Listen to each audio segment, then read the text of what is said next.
Namaste, Jai Shri Ram. Welcome back to my channel. I am Saloni Gupta as well as a CA intermediate student.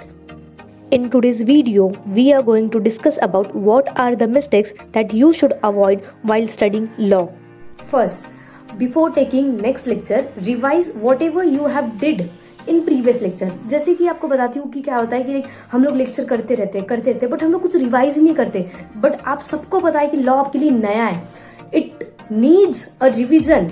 बार बार करना जरूरी है. अगर आप नहीं करोगे तो आप भूल जाओगे. इसके वजह से नेक्स्ट लेक्चर स्टार्ट करने से पहले जो भी आपने पहले लेक्चर पढ़ा है, जो भी लेक्चर या फिर किया है, वो आपको रिवाइज करना मैंडेटरी है.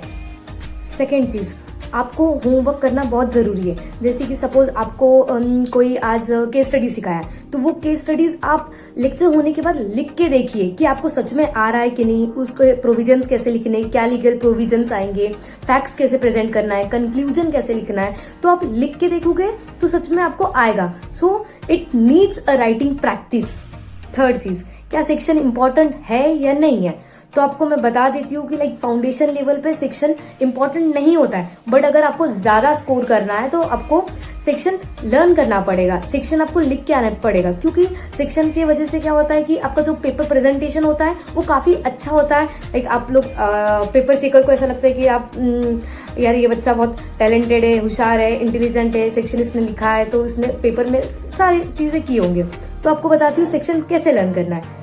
अब सेक्शन लर्न करने के लिए आप क्या करोगे, एक पेपर पे ना सारे सेक्शंस लिख के रखोगे. सेक्शन 2 क्लॉज 20 कंपनी है, section 2 clause 21 company limited by guarantee है.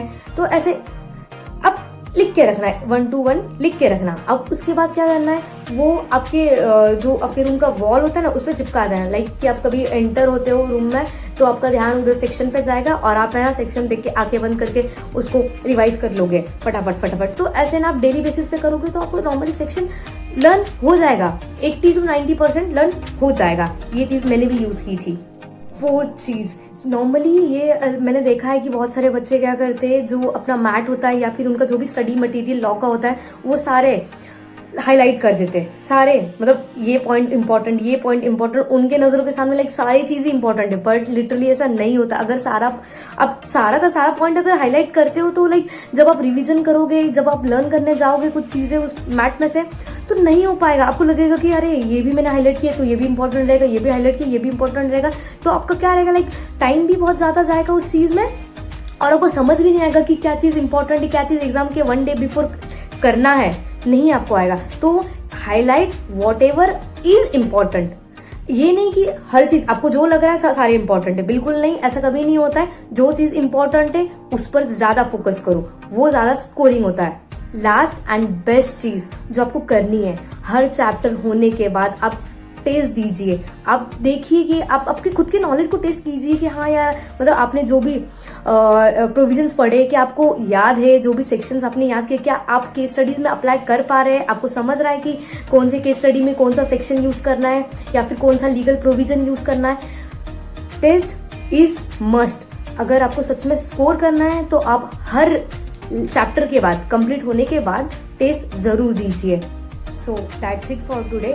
जय बजरंगबली. और अगर आप लोगों ने मेरे चैनल को सब्सक्राइब नहीं किया होगा तो सब्सक्राइब कर दीजिए. धन्यवाद.